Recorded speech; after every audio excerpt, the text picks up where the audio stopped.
Would you like to become one of the greatest healers in history? Hello, my name is Dave, and the other day I was reminded of one of my favorite stories from one of my favorite people. Her name was Ann Wigmore. She's the mother of wheatgrass, and she is one of my mentors. One day she pulled me aside and she said, "Dave, would you like to become one of the greatest healers in history?" And of course I answered yes. And she told me that it was possible if I only learned 2 simple lessons. Not years and years of study. 2 simple lessons. The first lesson she told me was that our cells are responsible for how healthy our body is. And that if we nourish our cells properly, our cells will reward our body with perfect health.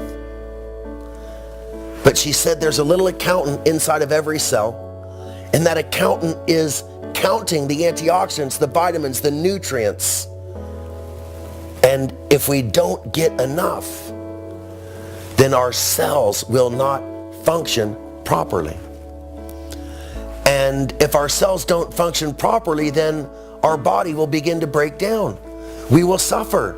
We might even die prematurely because of disease, all because of nutrient deficiencies at the cellular level. Conversely, if we did provide our body with abundant nutrients so that our cells were properly nourished every single day, that our body once again would reward us with perfect health.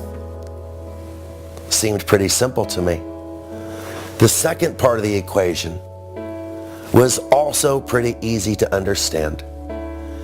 She said that our bodies had a limited ability to eliminate toxins, and that when toxic accumulation exceeded toxic elimination, that we would begin to suffer from toxic overload.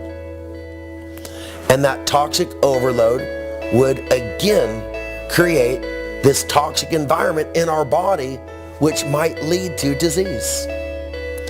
And so the combination of properly nourishing our cells and guaranteeing that we eliminate the toxic waste that might accumulate within our body was the secret to preventing disease. And if we prevented disease, she told me, we were, in fact, one of the world's greatest healers. And that makes sense. This is one of the most amazing lessons from one of the most brilliant minds in nutrition. But the truth is, you don't have to be a genius to understand.